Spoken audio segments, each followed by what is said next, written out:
Hello class, welcome to Module 3, Scripture and our Ethical and Moral Formation.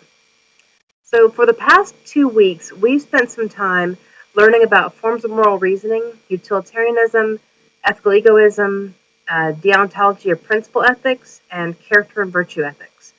And we spent some time in the discussion forums talking about which of these forms of moral reasoning we think are particularly helpful, if we think that are any that are particularly recommended or contrary to Scripture. But I've also read some of the different things in Choosing the Good by Dennis Hollinger about different ways we make ethical decisions. We talked a little bit about the role of our worldview in making ethical decisions. But obviously, in a class on Christian ethics, one of the biggest components of our ethical decision making is going to be the directives we find in Scripture and the way that Scripture forms us personally as a community. So this week, which I will be doing, is reading a pretty decent sweep of Scripture. Lots of things from the book of Genesis, and then things on through the Pentateuch, which when I first started studying Christian ethics, I'd not really delved into some of those ethical commands in Leviticus and Numbers and Deuteronomy. You know, you kind of skipped over them sometimes. You might look at Genesis and Exodus very deeply, but then you think, oh, well, Leviticus and Deuteronomy, like it's all the things about not blending wool and polyester and things that aren't as applicable or relevant or even commanded for people who are living within the New Testament covenant. But digging into those scriptures was really fascinating for me because there were lots of things kind of in back of some of those commands from God.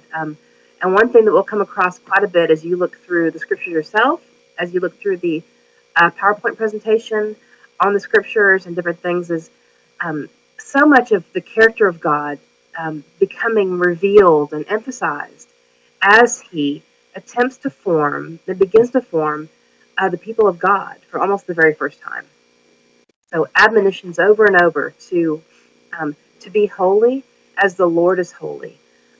Not only are we given commands in these books in the Bible, but the commands are to shape us in a particular way towards holiness and tied in to the very holiness of God and the person of God when he says, be holy, I am the Lord.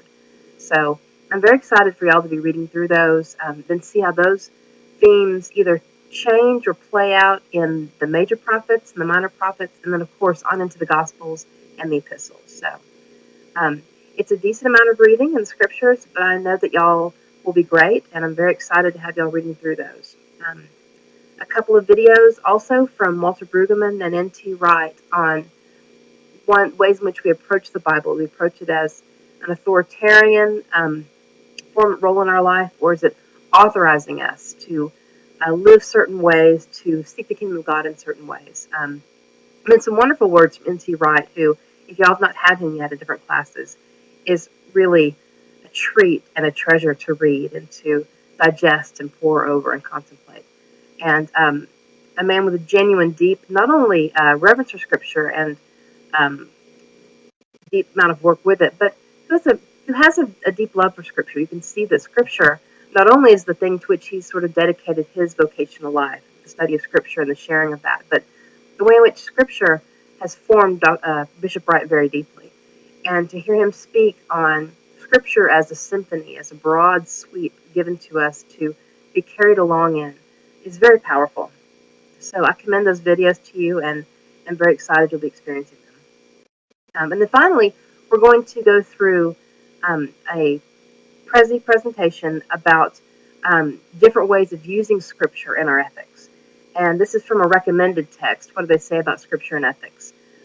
But it will present to us 5 different ways in which we might approach the use of Scripture in our ethical decision making. Do we see the Scripture as conveying the command of God?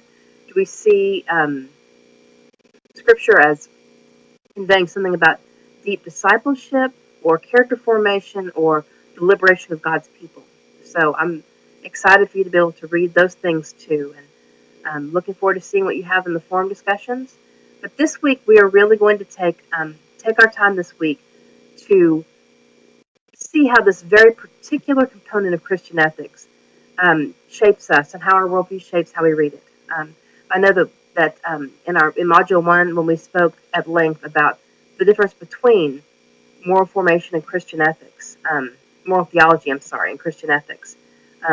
Moral theology always starts with the idea of the study of God, a knowledge of God, and then spilling that into how we live morally. But Christian ethics, coming at these ethical systems and issues from a broader, almost like a non-faith background.